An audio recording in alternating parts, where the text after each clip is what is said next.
Welcome back to Just Local Podcast. We're on to episode 9, and I have a great guest with me today, someone who I've known in the business for a couple of years, a gentleman called Mark Billage. He owns a company called Smart Culture, and we as a company have been using Mark's services for a couple of years, and we thought it'd be a great opportunity to get him on as a guest today, because there's a lot that he's brought to our company, and I think it'd be nice for people out there, the listeners, to hear a little bit about your business, how you got it set up. Yep.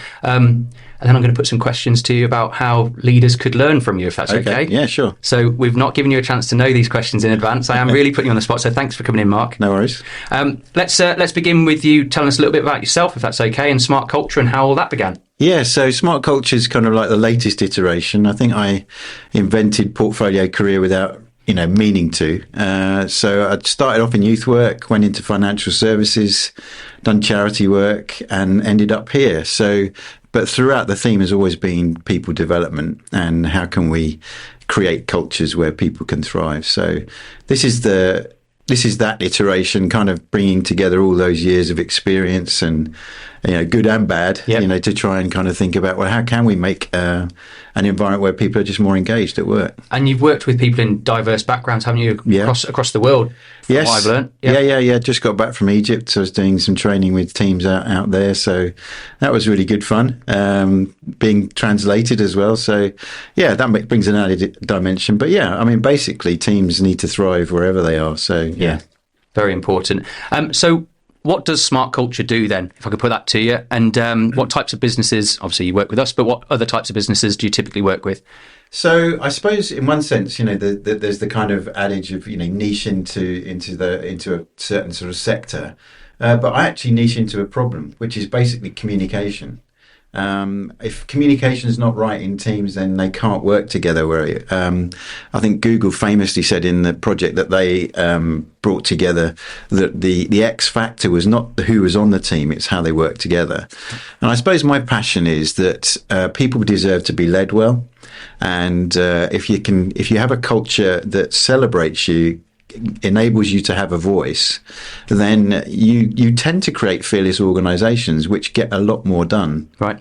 Yeah. And voice, we'll talk about voice actually, because that was the first piece that we did back in April 2023, I think it was, where we did some workshops with the team. So could you just explain a little bit about what we did over those sessions? Sure. So all of us, without thinking, we have tendencies, things we just do automatically. I remember at a time when I came down the stairs, my 6-year-old son was doing something, and I was said to my wife, "What is he doing that for?" And she just turned to me and said, "I wonder." Because you reproduce yourself, don't you? So I think in terms of how you interact with the world, we all look at the world differently. And I think what we make the mistake of doing is thinking that the world looks at itself the same. I look at the world a certain way, and I think other people do. And that's why we end up with misunderstanding, miscommunication. And voices is just about understanding your voice. What is it you bring to the world? What do you champion? What do you find difficult? What do you find it difficult to understand? And it's not about putting you in a box. It's about saying, let's make this thing visible that's can cause problems, can be brilliant, but so you can make it better, or you can regulate what I would call bad behaviour. Yeah, I remember, because we learned what our voice was, and I think there's 5 or 6 individuals, and there were kind of 4 or 5 different voices that were coming through. Yeah. And then as part of it, you then say, right, so if that's your voice, these are the people that will struggle with you. Yeah. And that was quite an important bit. Yeah. It's that communication, as you say, it's not what you've said, it's kind of how it's been perceived and what's been taken from it. Exactly. What's been heard. Communication is a funny thing. People say, as George Bernard Shaw used to say, we're under the illusion that communication has happened. And the reason for that is because we think that it's about getting a message over, that once we've said something, that's communicating. But it's only half the story. If somebody doesn't receive it in exactly the same way as you meant it, then neither of you have got understanding of what actually is required. Yeah. And that causes all sorts of problems. Yeah, that feedback loop. And I think the frustration can be there then when you think you've said it as clearly as you possibly could, but it just wasn't clear enough for the other person. And if they've then acted on what you've discussed or what you put across, and it's returned something that you weren't expecting, you kind of have to go back over it. So that obviously does come into business success. Yeah. And what would you say is a crucial factor of kind of getting it right? If you could kind of surmise it to someone, how does someone help themselves when they're trying to communicate something to someone else? What should they be looking to do? I think it's all about self-awareness. if you're not aware of how you come across, what it's like to be on the other side of you, it's very difficult to actually help people understand you. We all have blind spots, and and the reason they're blind is you can't see them, and you can't change what you can't see. So it's as simple as that. Not everybody wants to change, no. But those that do, who really do want to kind of lead well and be effective in their leadership, then they're willing to put the kind of lean into discomfort to kind of discover who they are, and regulate those bits of themselves which just don't help. So how does someone find their voice? Obviously, Smart Cultures will play too, but if they wanted to, read up on it or learn a little bit more about it themselves. So there is a book called 5 Voices out there that you can get in all good bookshops. But I think in terms of, there's lots of personality assessments out there, lots of different ones. And all I would say is you're not going to resonate with every one of them. So if you've come across things that work for you, great. I like 5 Voices. It's built on Myers-Briggs. It's a really sticky language, I think. What I'm about is about simplifying things so people can understand them. I'm a simple guy, so I quite like to keep things simple. Complex is not good in communication, in my experience, because the wrong things happen. Yeah. And I think what we want is to cut down the length of time it takes for somebody to understand us. If that's your goal, then 5 Voices is very good, but there are obviously other things like Myers-Briggs and Insights and all sorts of other things available. And I would just kind of check them out, see what works for you. I was going to ask, is there any that you would recommend? Obviously, Myers-Briggs you mentioned a couple of times then, like disc analysis and those things. I know that's not the voice, but yeah, when we get into this kind of conversation, there's a lot of different things out there. There is. What would you say from your experience, from your years of all the different things you've done, charity work, travelling abroad and bits and pieces, what do you tend to come back to?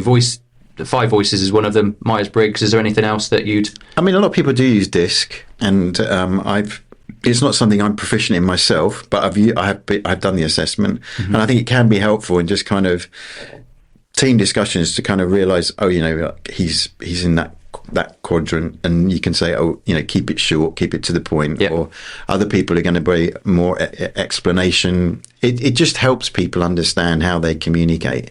So I think anything that's going to give you an edge, an advantage that you can leverage. I mean, we have a poorly engaged workforce in the UK. Something like 14% is truly engaged. 70+% are kind of quietly quitting, and then others are actively quitting. So we've got to do something, and I think leadership is where the issue is. That's always really surprised me when I've heard those statistics, because you just we employ 40+ staff, and you kind of think, blimey, is there that many that are? Yeah. Oh, hopefully we're not a company that are experiencing it. But it brings me on to the next bit. So. And this isn't blow to smoke up ours, but what have you observed the Nicol & Co leadership team? Because we started with the voices and we did the workshops, and we've continued working with you, not because we're still talking about the voices, although they might come up, but you have a monthly meeting with each of our senior leadership team now. So obviously what you discuss is what you discuss. I don't get to hear about it. Sure. It remains between you and them. But what could you say that you've experienced from spending more time with them, and what do you think the culture, or how do you think the leadership's working for them? Well, I think my observation would be that the culture here is one of we want to find out what's holding us back, and I think that your desire is to help people know that you're approachable. It's not easy always, and some of the things that it's an iterative process. You get things wrong, and that's the journey of leadership. You try things, they don't always work. What did we learn? I think that's the thing we're doing in the monthly sessions, is saying, what are we learning? How can we apply that? What could we do differently? Mm-hmm. What are the kind of questions you could ask? And I think some of the things around leadership are often round about people making statements and assumptions, not being clear in their expectations. So all of those things can come up in those kinds of sessions. So all I'm doing is asking questions, listening hard, and helping people stay accountable to those kind of issues. So I would say hats off to you for actually engaging in that kind of process. I think the future of organizations is a coaching approach to management, to leadership, because then you're empowering individuals to actually do it for themselves, rather than saying, advising, so that they're always looking to you for that. You want codependency, not that kind of dependency. Yeah. And I think from speaking to the managers, they absolutely love it. They love that person who's not in the company. You know, you come with different insights, very much listening to what they're going through, as opposed to it kind of feeling like you're telling them what they should do. You're really helping them to find out themselves, and it's developing them as individuals, which I think is the key bit for me, really. Like I want a company that can thrive, but it doesn't always have to come back to an answer from me. It needs to be able to work without me, and I think we're giving the leaders and the managers that real kind of opportunity to learn those things. And it is nice that I don't know half their problems, because I'm sure they will come to me if they need to. But actually, you've got that kind of relationship where you're probably the only source for some of their sounding board stuff, really, I would have thought. Absolutely. And I love the coaching process, because I'm looking at the development of people in front of my eyes, the transformation, the light bulb moments that happen. But also it's a confidential and safe space. And I really enjoy that. And I consider it a privilege to do that. Yeah.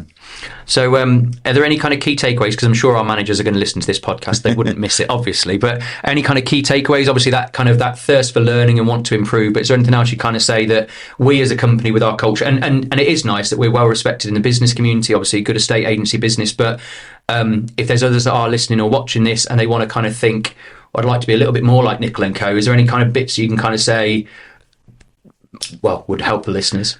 I think it's just to say it's not an overnight process. I think people say I was an overnight success over 20 years. You know, it's that kind of realization that whatever you set in process is going to take some time.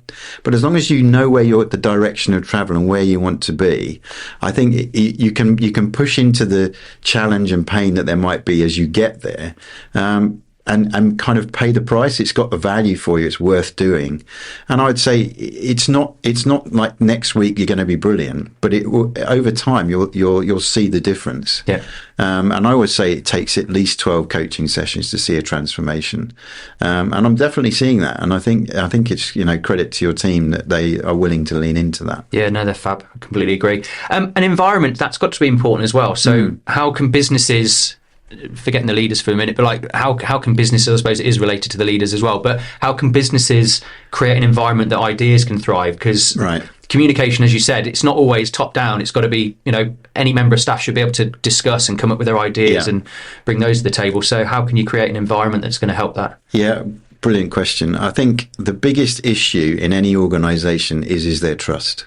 Right. If there's no trust, if the trust is low, you're never going to get the people willing to take the risk to table their ideas for fear of, I don't know, it might be lots of things, fear of humiliation or people being talking over you, whatever it is.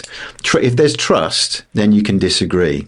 And I think one of the things that the ingredients we're missing is the ability to disagree creatively without disconnecting. And if we can create an environment there, and I think you need rules of engagement, that kind of respect for each other's opinion, not speaking over each other. You've got different people in the room, introverts, extroverts, they process differently. But if you can wrestle with, I don't think you don't want a yes man type environment, but you want somewhere where you can wrestle through things to get to some kind of brilliant innovation. I remember you saying that about 6 months ago to me, that there's not enough conflict in our meetings, and you said it with a smile on your face, and I knew exactly what you meant, that there was a little bit too much nodding. And I remember the next managers meeting that I went into, I said, right, you all met Mark, you know what he's about. He said that you need to question me on some of these things. We need to really bounce these around, and when we leave, that's fine. We're gonna go back and push for the same direction. But it was a really good way of saying, and I think the word was conflict. I don't know if that was the word you would use, but it was like you've got to stop these meetings and go, but is that right? Just because Matt said it, does that mean it is the right way to do it? So definitely, it's what I call creative conflict. And I think you can only do that if you've got trust for each other. So the building block is trust. And, there's brilliant stuff like with Patrick Lencioni on 5 Dysfunctions of a Team. And I would really encourage you to read those kinds of books, because apart from that, it's quite easy to read. But it's also just, it's gold. Yep. We just don't understand how much trust makes a difference. And the unfortunate fact is that leaders have to go first. And I know they get burnt, and I know their hearts get stomped all over, but you still have to get up and keep going, because it's worth going through that to see that level of trust. You talked about books then. You've also got a book out, haven't you? Yeah. Yes? Yeah. I wrote a book during lockdown called I See You, which is not intensive care unit, but is, although it could be, is really about seeing people in the team. Yeah. And what I mean by that is people being seen and heard. Decision making is not a one-dimensional thing, and when we talk about 5 voices like we did, it's like having those 5 points of view. Can you imagine the richness and depth of the decision making that can go on when we realise what people champion, what their strengths are? Then they can bring those things to the table. And some of them are quiet; they don't want to talk. But if you can coax them out, it's gold dust if we can get it. And all of those people bringing that to a decision that's, perhaps a massive change for the company, means that all voices are kind of feeding into that. I think we were quite fortunate, weren't we? I don't think it was by design, but when we did the voices, we did actually have each of the 5 voices in the room. And I think we had 2 or 3 nurturers, which may be the case within estate agency business, because obviously we're looking after people through the process. But I think out of the 7 or 8 people that were actually around that table, we covered off all 5 voices. That's right. And that's really important. And I think some of the stuff that we do in the training is to kind of say, well, when the voice is missing, what do you do? And it is possible to co-opt those voices into a leadership team for certain projects from the company. You probably have got those voices in the company, but and bringing them into that decision-making process early is great. I always remember, because I'm a kind of future thinker, horizon type person, and people would say, you go away and think about the strategy and the vision with those future guys, but actually we need all voices there. When you consider nearly 3/4 of the population have a present focused voice, well, the future people doing the communication doesn't always work. No. So how can we kind of leverage all of that good stuff and to talk to people in the present? Exactly right. Yeah, very, very true. You're talking about leadership a minute ago, and the fact that they always have to go out first and have their heart stomped on and stuff like that. And I think it does take a certain type of person to want to be a leader, but. I'm not sure where I'm going with the question on this, but just what are the traits that you often find in leaders? Because there may be people listening to this thinking, well, I'm employee number 7 in a group of 24, but I kind of feel like I could do this for myself. Is there anything that people should be able to kind of hear within, or you think actually it shows a sign of leadership? Yeah, when you kind of feel you've got that kind of thing going on inside you, thinking I might do this differently, or I think I can add something to this. Some people don't want to; they're happy to follow, and that's great. We need both. Yeah. We need implementers. I mean, I have 1,000 good ideas before breakfast. I need a team of people to actually implement all those ideas. Unfortunately, it's only me, so that's difficult. But I think the important thing to realise is that each of those voices sees things differently. And and each voice has the capability to be a leader. That's the important thing. They lead differently, and we need to help people not try and be someone else. I think authenticity is really important. And I think because we have a kind of, a view of what leadership looks like, we can sometimes push people, round pegs, square holes, all of that kind of thing. But I think it's just that kind of, you've got a lot going on in your mind. You've got a voice. You're passionate about something. You want to say that. You want to lead in that general area. And I think passion in leadership is really important. You've got to have a conviction. Yeah, you've got to be decisive. Whether it's right or wrong, you've got to believe in it and go for it, haven't you? And then what are the kind of qualities that they have for navigating like change and uncertainty? If you're a leader and you do kind of go up against something and you were quite convicted that this was going to be the right thing, but then it turns out not to be. How do you think leaders can kind of deal with those things? Because sometimes it's taking one on the chin, isn't it? It's taking a step back and going. It is. I think vulnerable. I think you're right, and I'd be surprised if any leaders got it all right. I definitely haven't. So I think the important thing to say is have that question in your mind: what can I learn? Yeah. I think Maxwell calls it failing forwards. That kind of. You only fail when you fail to learn, I think. And, you look at Dyson, you look at all these different companies, he went bankrupt 3 times, I think. It's people kind of see the success and think, I can never do that. But actually, these guys have kind of kept going with an idea, changed it, pivoted, it's learning all the way through, isn't it? It's like 9,000 ways of not making a light bulb. As you know, it's that kind of stuff. Yeah, your comment then about culture, I think that's actually made it into the culture document that the teams are working with as well. So sorry about the failing. You're only failing if you don't learn from it. I think there was the way you said it, but it's definitely the way the team react. And I've had a meeting with one of our managers today, and it came up in conversation. Something happened, wasn't ideal, not our way of doing things. I was like, right, so what are we learning from this one then? Because it's got to be something that we can't repeat. That's right. And it's really nice that you can have those kind of honest conversations with your team. So I know obviously the book's out, and I know obviously you come out into companies like you do with ourselves. You've also done some speaking gigs as well. You do. I don't know if you've got any coming up. Sorry, I probably should have checked with you if there's any dates we can drop in. But you've held events as well. Yeah, we've got a couple of workshops. So we've got a workshop coming up with the West Midlands Business Festival on the 4th of March. You can check that out on their website. And that's a leadership development workshop, 2 hours, just complimentary. 3 of us are doing that, looking at values, looking at how you get the best experience you can from for people in a hospitality sense, and also how do you move forward and create trust for your workforce. I speak at different things. So I obviously have a charity side to what I do as well. So I'm speaking at different things within that. But yeah, I'm trying to push out more content as well, videos to look out for those. Yeah. But yeah. Part of what I was doing in Egypt was speaking. My passion really is that we create fearless organisations where people are unafraid to be themselves, and if we can do that, I think we will. My passion is that the UK historically has led the way in innovation and entrepreneurship. I'd like us to get back there, and I think that's down to leadership. Do you feel like we've lost that a little bit then? I just wonder what we're about sometimes. You just think. I understand that toxic leadership is a reality for some people, and it's difficult for some of those leaders to see what's going on. Mm-hmm. I think the motivation of a leader is really important, and I think leaders need to lead from the heart. When they have the good of those that they lead as their highest priority, the decision making follows naturally. But when you don't, when it's about status or about money or something or power, I think you end up with a toxic environment. Yeah. So, yeah. Well, there's our clip. That's going to be our clip. It's got to be, isn't it? That's superb. Really, really lovely to hear. And I know that wasn't talking about our business, but it's the right way for people to approach it. And hopefully people that are listening and watching this will go onto your LinkedIn, because I see your blog posts. You do a blog pretty much every single week. Yeah. And I have seen more of your videos, so well done putting yourself out there. I know it's not enjoyable, but once you get consistent with things like that, it always has its positive impacts. But yeah, making yourself available.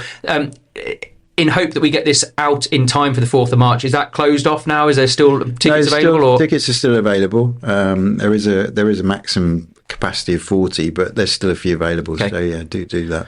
Okay, super duper. And what's one piece of advice you'd give to a leader that's struggling to build engagement within their team? I think every leader has got to be prepared to not only look at themselves in a mirror, but ask a trusted friend what they see. Because, the interesting thing is that often I've married my 5th voice, so in terms of the least likely to understand voice is my spouse. Yeah. But if we're both in a good place, she's also the best at being able to tell me what I need to work on. And I just have to be open to that. And sometimes we're not, because it's just, defense mechanisms are strong. Mm. All I would say is lean into the discomfort of finding out what you really do.